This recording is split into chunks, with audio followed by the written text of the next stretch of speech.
That's a funny story, Afzal. Really, that cracked me up. We're talking about mutual rights in Islam. We know that everyone has rights. What are my rights over my kids as a parent? Well, you know, this is very interesting because it's very important for one, before asking for his rights, that he or she should ask for their obligations. Because before collecting your rights and expecting them, you have to fulfill your duties and obligations towards others as well. And if you're talking about your rights upon your children, you have really to raise and plant that in them as early as their very, very early childhood. Because you do not expect schools and teachers to teach them that, because this is going to be very late. But it begins very, very early. It's like, you know, back in the States, the Islamic school, people would say, but I sent my kid to the Islamic school, but they're not good Muslims. Well, you didn't do anything at home. Well, I think we will have to address this, because not only sending your child to once a week and, you know, a Sunday school and say that they would do miracles. No. It is mainly the responsibility of the parents to educate their children in every field, you know. Even what the school teaches, you have to follow up with your children and review and study with your children. So, as people say, mother is a school by herself. that is also true. Talking about parents, mothers especially, and so on, that, you know, the Prophet ﷺ said that Allah subhanahu wa ta'ala is pleased so long as one's parents are pleased. And the opposite is true. If one's parents are upset and displeased with the person, with the child, with the son or the daughter, then Allah subhanahu wa ta'ala is angry with him. That's because Allah subhanahu wa ta'ala put a great respect to one's parents. He in the Quran mentioned being beautiful and kind to one's parents right after the oneness of Allah subhanahu wa ta'ala. In several ayahs, Allah subhanahu wa ta'ala says that وَاعْبُدُوا اللَّهَ وَلَا تُشْرِكُوا بِهِ شَيْئًا وَبِالْوَالِدَيْنِ إِحْسَانًا.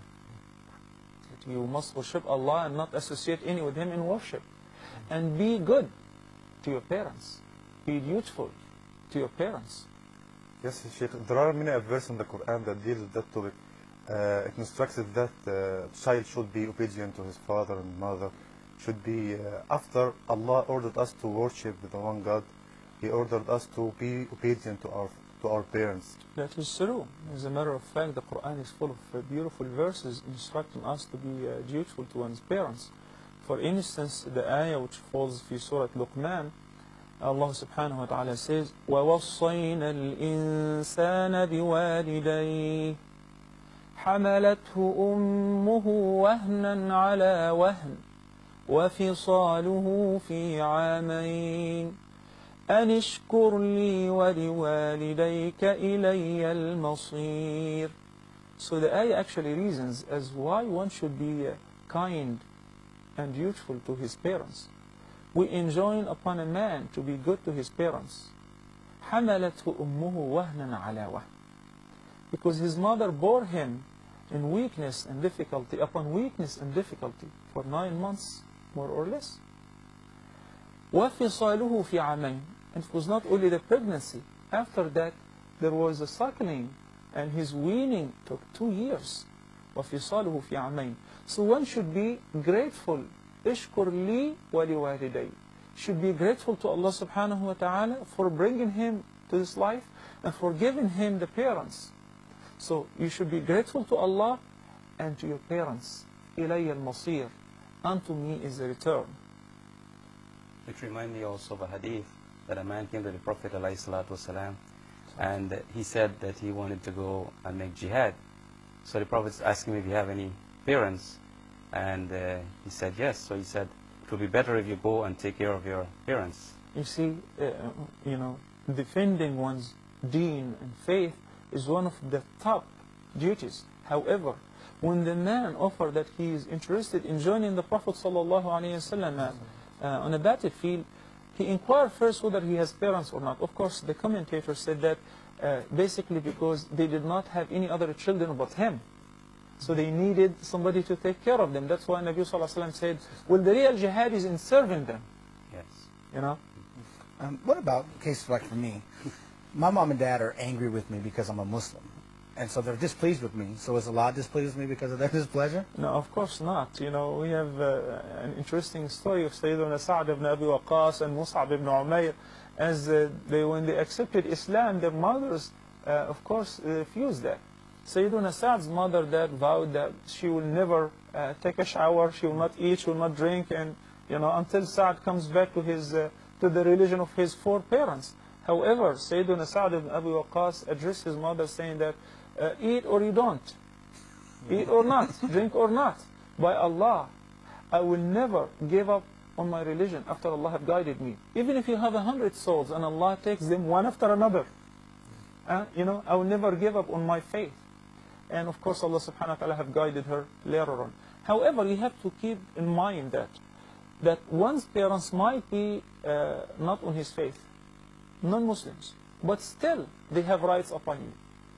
Allah subhanahu wa ta'ala keeps balancing the ayah saying, وَإِن جَاهَدَاكَ عَلَىٰ أَن تُشْرِكَ بِي شَيْئًا فَلَا تُطِعْهُمَا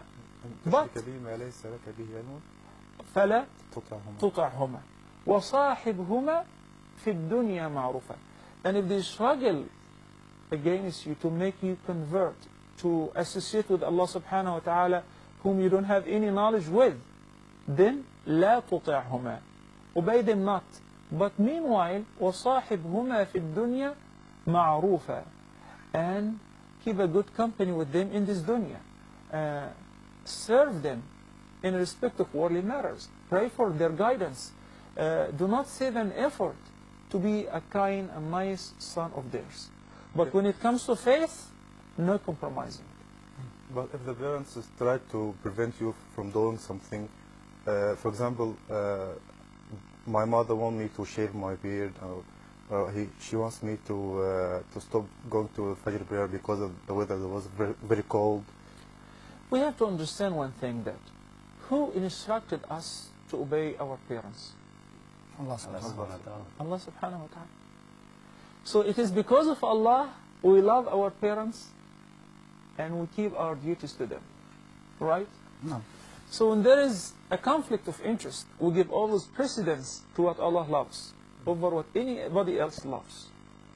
So لا طاعة لمخلوق في معصية الخالق.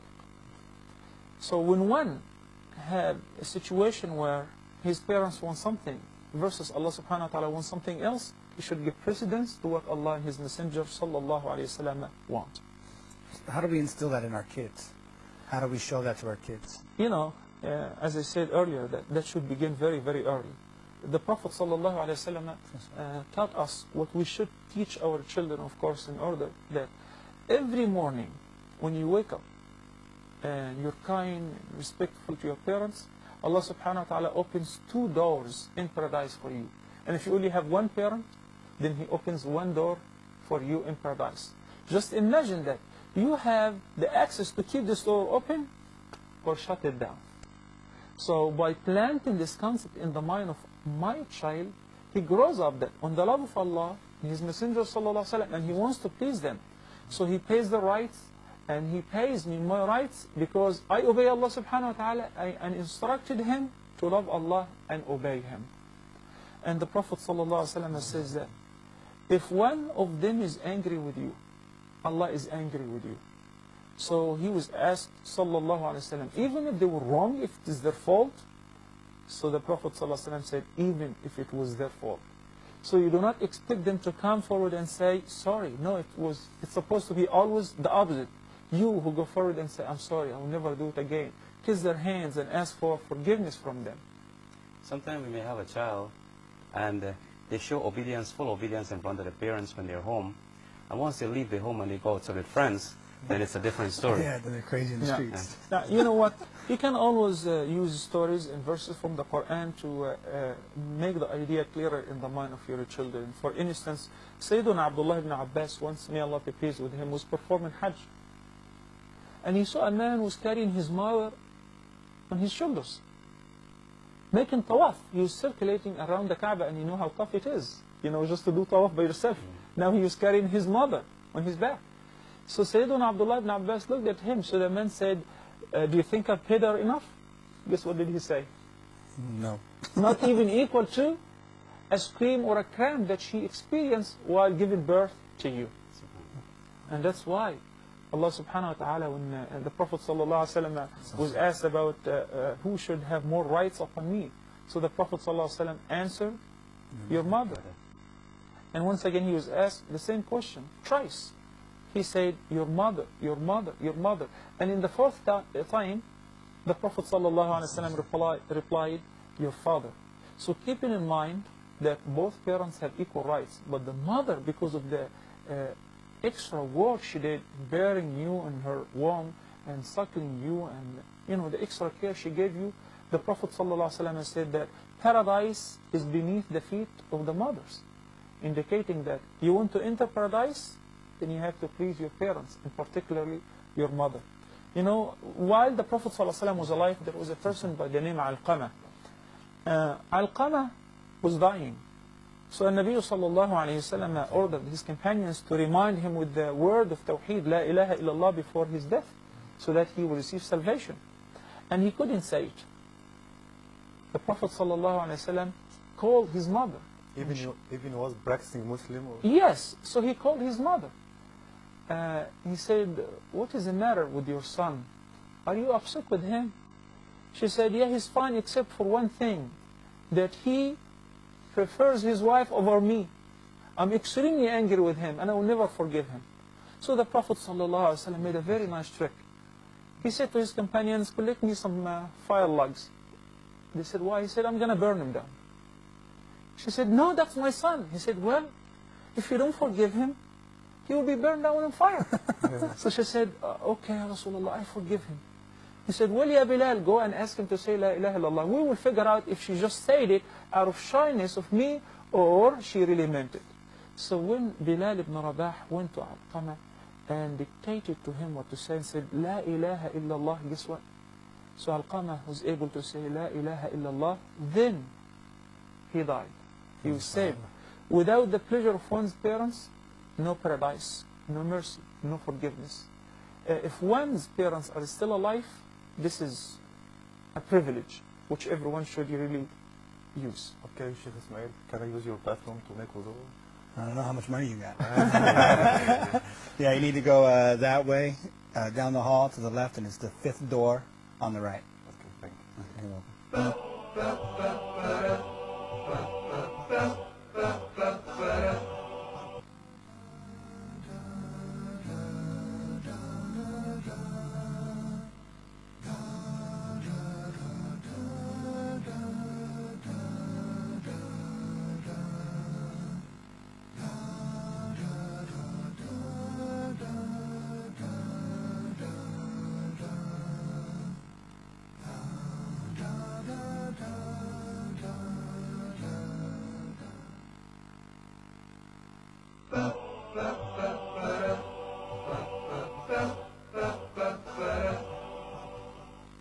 Thank you for your bathroom. Hey, listen, How should my children be obedient to me?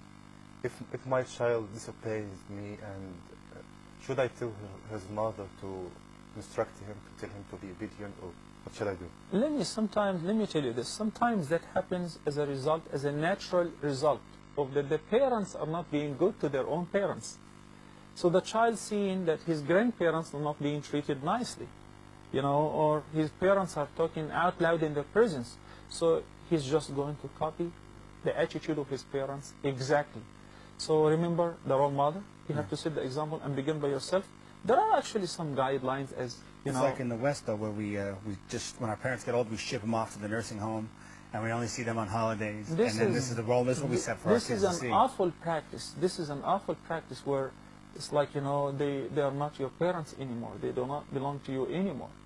And alhamdulillah wa shukrulillah, in a Muslim society, in a practicing Muslim society which practices Islam, you will never find anything like that, you know. So the guidelines of, you know, applying birrul walidain, or being dutiful to one's parents begin with an absolute obedience, as long as the requests and commands do not contradict with what Allah and His Messenger sallallahu alaihi wasallam has said. There are other things which, of course, if we're going to compare between the Muslim society, you know, practicing Muslim society. That's an important word. Yes, of course. And the West, that the kids should not be lying down, crossing legs before their parents. Yeah. You know, out of respect, they should lower their voice whenever in the presence of their parents. They should not shout. You know, should not turn their back to them or boycott them. You know, sometimes when I go with some friends to home and he calls on his or her daughter or son, I hate to hear the word what. What do you want? This is total disrespect. I assume that and I expect that. Once I go home, my child is very excited and looking forward. He's anxiously waiting for me to come. So he will jump, hug me. And we have some very nice practice, which is kissing the hand of one's parents, you know, out of humbleness and love, and showing respect to one's parents, you know.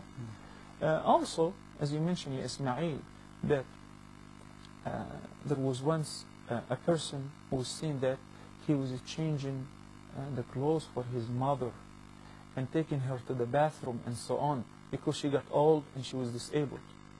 So he was sharing with the sheikh this behavior, and he said, do you think that I'm doing enough? I mean, he said, yes. She used to change your diaper when you were little for several years. Now you're changing And you are changing her and you're fixing her and taking care of her. But there's a big difference.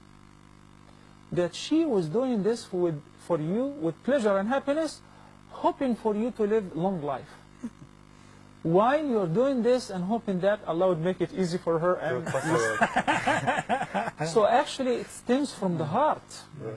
It's not only that the action, that you do it while you feel angry or you feel that you don't want to do it. No, you have to love to do it because they are your parents.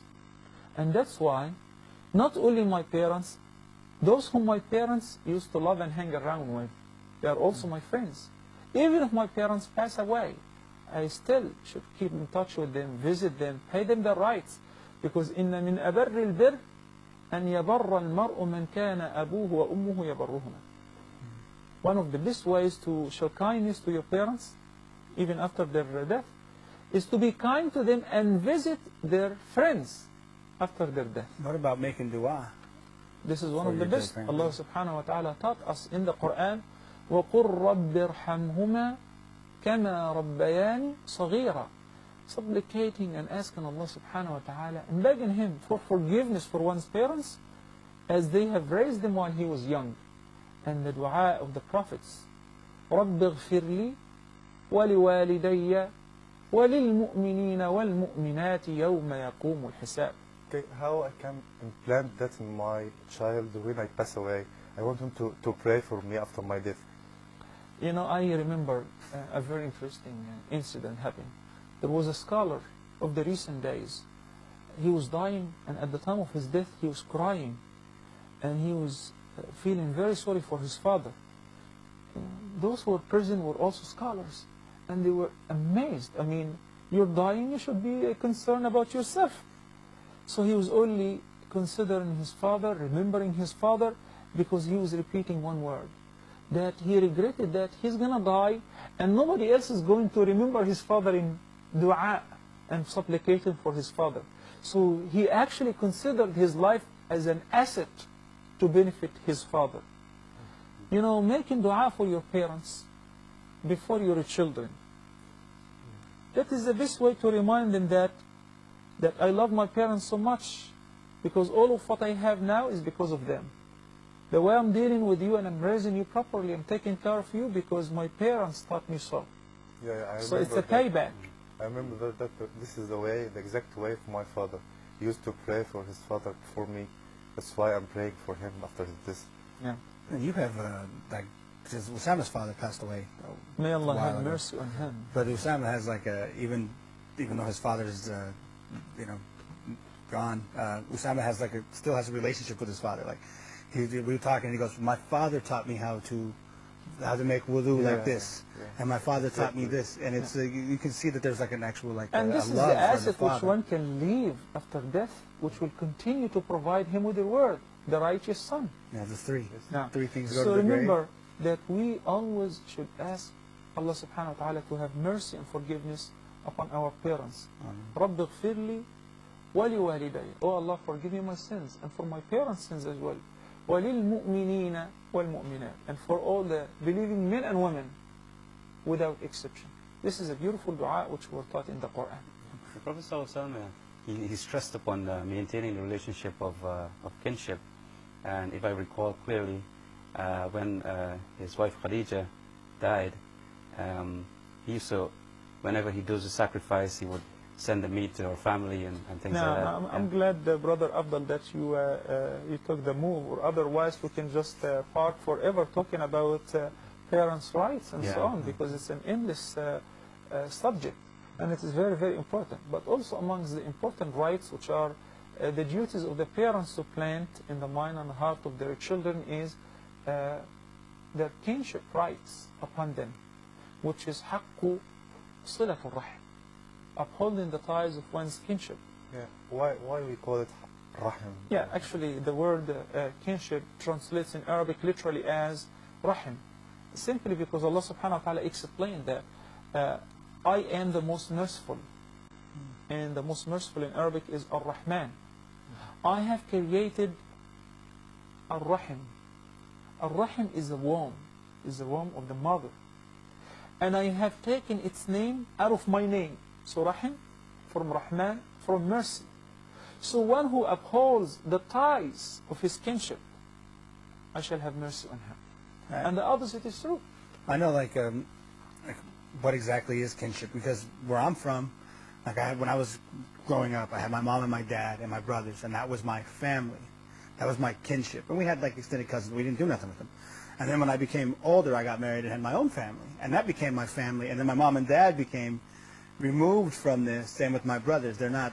This is the American way. We have our nuclear family, and then everyone else becomes extended family with no rights. Actually, the Islamic way is so beautiful that family members or kinship are not related to parents or grandparents, or grandsons. No, it's uncles and far uncles, aunts and far aunts, cousins, and, nephews and nieces. They all have rights upon you. I remember that the Prophet ﷺ once was asked about whether one can pay his zakat dues to one of his relatives. So the Prophet ﷺ said, please do so, because actually you receive the reward twice. A reward for upholding the ties of your kinship, and a reward of giving the charity. But he can't pay it for his mother or her mother. Well, talking back about the parents' rights, as they were in charge for you until you grew up and you became responsible and capable to earn, now they are your responsibility. So their life is totally, The roles reverse. Exactly. It's your responsibility to take care of them after they reached an old age. So how do I teach إما my... يبلغن عندك الكبر أحدهما أو كلاهما فلا تقل لهما أف ولا تنهرهما وقل لهما قولا كريما. Whenever any of them or both of them reach an old age, لا تنهرهما ولا تقل لهما أف. Do not say any word of disrespect to them. And the word off is very, very common, that we hear it a lot. Whenever one's parents ask him to do anything and he doesn't like it. That's a major sin. It's not an ordinary sin. That Allah subhanahu wa ta'ala is extremely angry with a person who objects to one's parents by saying or blowing. This is a big thing. وَقُلْ لَهُمَا قَوْلًا كَرِيمًا. And address them with nice, soft, gentle words. Words of kindness. Now, How do we, back to the family kinship, like how do I raise my kids to have the ties of kinship when I don't have them myself, when I wasn't raised with them? there's a big problem for Muslims who live in the West, in the non-Muslim societies, where their family is only limited to those who live at home with them. So many of our children in the West do not recognize that they have cousins, and they have uncles and aunts. They may have never seen their grandparents, ever. And this is one of the negative consequences of living far away from one's family and so on. Sometimes it's necessary. However, there is a way that you can correct that. Whenever it's Eid, whenever it's the beginning of Ramadan, every once in a while, make sure that you call everyone, you phone everyone. On a speakerphone, you have all your children around you and talk to their cousins, to their uncles and aunts. It's like, you know, they visualize them even though they could not really see them, you know, and make them always excited and anxiously looking forward to meet their relatives and tell stories about them. Seeing you taking care of your relatives and sending gifts and donations to them regularly and calling your parents once a week at least, that plan the concept of being good and kind to your relatives and upholding the ties of your kinship. Because Allah subhanahu wa ta'ala says, وَاعْبُدُوا اللَّهَ وَلَا تُشْرِكُوا بِهِ شَيْئًا وَبِالْوَالِدَيْنِ إِحْسَانًا وَبِذِي الْقُرْبَى. Worshipping Allah first, being good to one's parents second, and وَبِذِي الْقُرْبَى, and with your kinship. Speaking of worshiping Allah, we should probably start heading out to maybe Salah. Thank you for reminding us. May Allah bless you all. Jazakallahu khairan. Thank you, brother. Thank you for coming by my path. Assalamu alaikum.